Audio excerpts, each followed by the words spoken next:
Hi, I'm Kaylee, and today I'm going to be reacting to 1-star reviews of my favorite books on Goodreads. Today felt like a braids day, so I've got my hair in braids. Before we get started, I'm going to reach back here to our Booktuber Shoutout book, and we're going to shout out somebody randomly. Today's shout out goes to Brews and Reviews. I will leave a link to their channel in the description. Be sure to go over and subscribe to them. And if you haven't already, please do subscribe to this channel and give this video a thumbs up if you've seen some pretty bad reviews of your favorite books and then it just made you kind of sad. And of course, be sure to follow me on Goodreads and Instagram and Storygraph and all the places. Okay, so we're gonna go on Goodreads. I'm just gonna go to my books and I'm gonna go to read. All right, and then we're gonna go to rating. So this is my top rated books. First we have Sorcery and Cecilia, or The Enchanted Chocolate Pot by Patricia C. Reed. Ooh, I love it, it's so fun. All right, so let's click on the ratings and we're gonna go down to 1 star. So 318 people gave it 1 star. No, oh, why do they hate it? But it's wonderful. Okay, let's see. This person says, nope, officially bailed on this one. Read to about 50% and was forcing myself to read further every time I picked it up. I couldn't put it down. And they had to force themselves to read it. Oh no.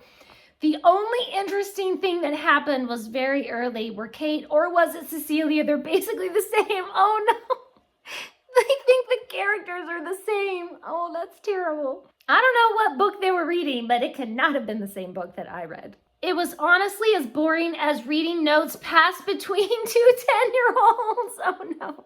The thing is, it's an epistolary style. It's Kate and Cecilia that are writing letters back and forth to each other. That's just awful. Oh, goodness. Except write it all British and add lots of tea. Oh, dear. Man, they really did not like this book. That makes my heart so sad. Oh, well, to each their own. To each their own. Okay, then we have Oversea Understone. That's the first book of the Dark is Rising series by Susan Cooper. So let's go down to the reviews and we'll click on 1 star. 1,186 people gave it 1 star. Oh no, I'm scared. Slow, confused, and boring. Might be okay as a read aloud for very small children. Boring? It is not boring. It is full of adventure and magic. This book was bad, really bad. Oh. I was so angry I was about to fling the book across the room. Oh no. Ugh. Okay, you hate the dangling plot points. Well, yeah, it's a series, so it's gonna have dangling plot points. Oh dear. This makes my heart so sad. Nobody likes the books that I like. Of course, it has lots of good reviews too, but we're here to react to the bad reviews. All right, let's see. Let's do...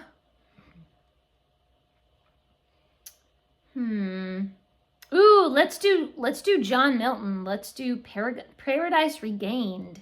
There's only 236 reviews of Paradise Regained. How is that possible? That seems odd. I mean, it's Milton. There ought to be more reviews of it, I would think. Okay, 1-star reviews. There are 78 1-star reviews of Milton. Actually Milton. I mean, my goodness. Okay.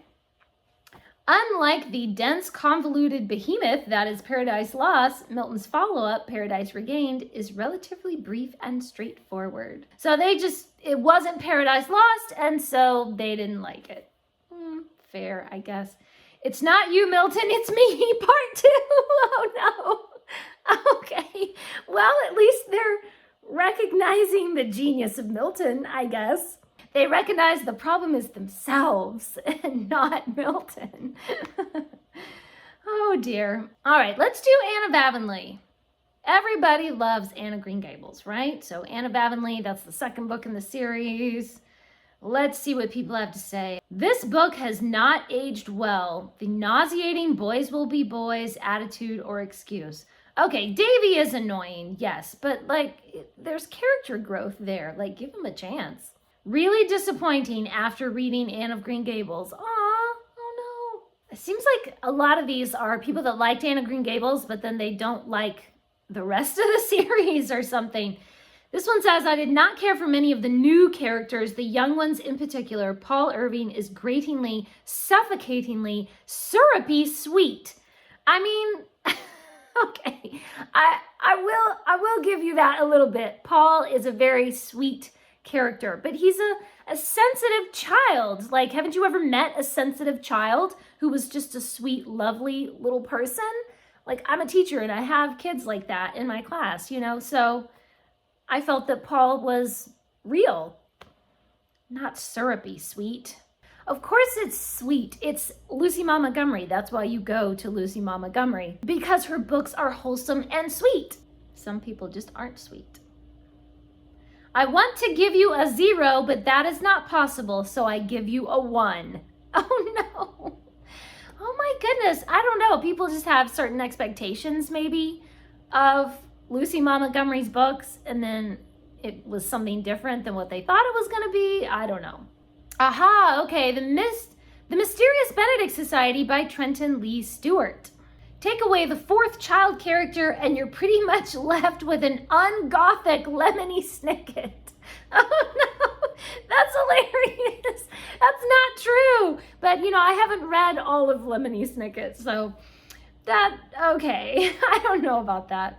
Uh-oh, prepare yourself for a scathing review of a children's book. Always searching for the next Harry Potter, I gave this a go. I just didn't care what happened to any of the characters so much that I quit reading at a cliffhanger. Oh no, goodness. This is quirky for the sake of being quirky, and I'm over it. It's hard to like a book when you don't like the characters or the story or the writing. Update, I just tried the TV show and it's even worse. Oh no. I have seen the TV show and I liked it. So, but that's because I liked the book. So what you gonna do? Okay, let's try A Wizard of Earthsea.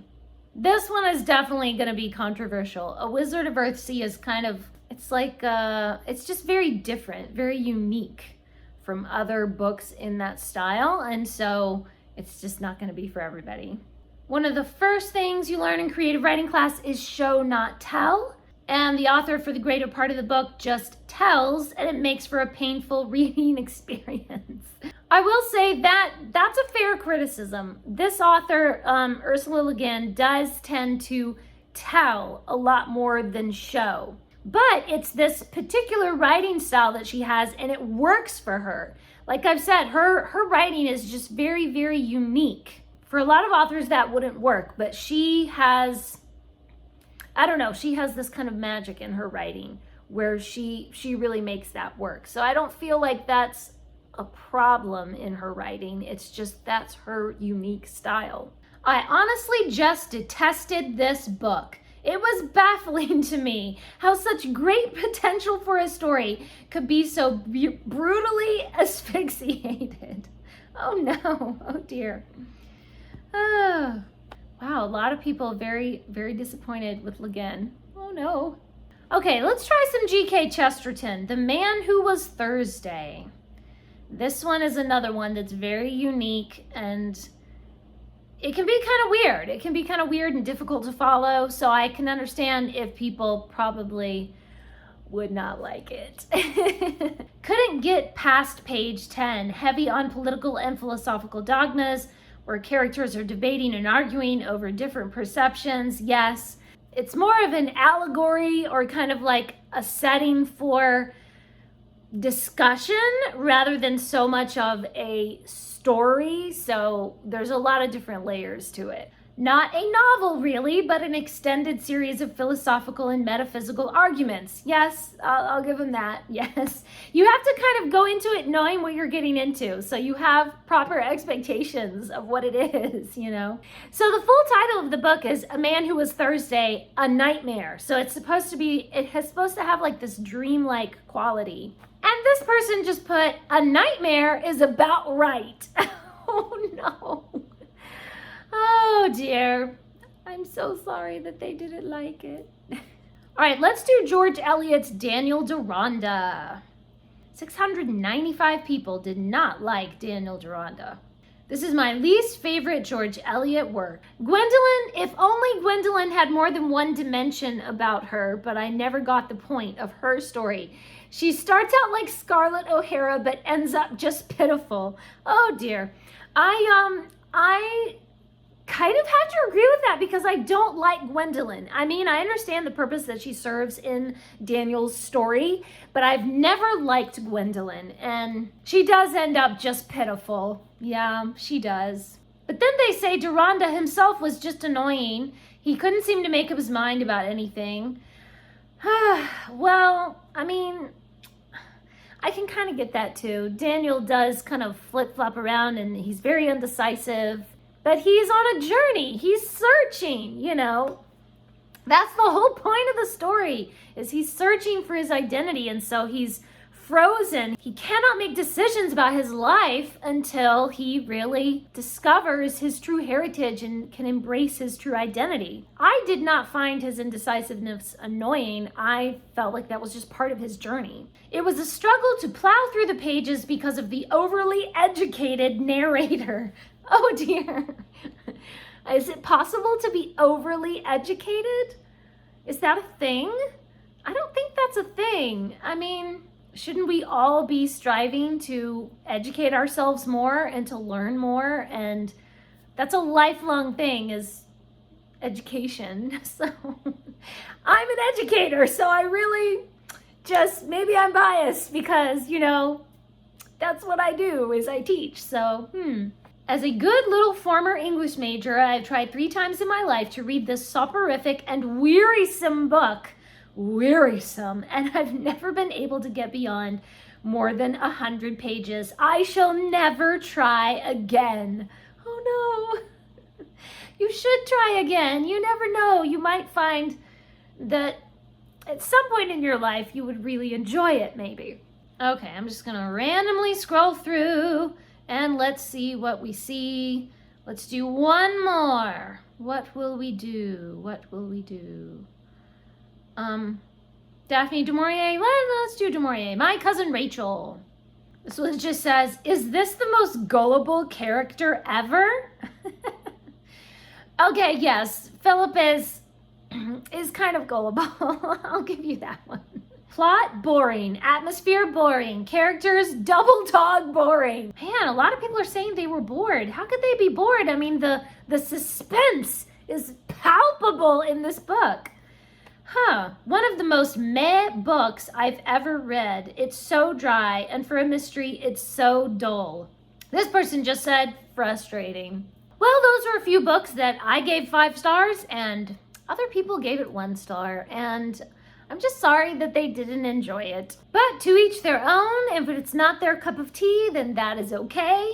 Please leave me a comment and let me know, what is a book that other people super loved and you really hated? Or what is a book that you really love but other people really hated? There are so many extreme opinions out there, and we can all be kind of defensive and protective of our favorite books. But some of those people that hated my favorite books, it's like, well, you do sort of have a point, so I agree to disagree. It's okay. Thanks for watching. Please subscribe, and remember, the right book in the right hands at the right time can change the world.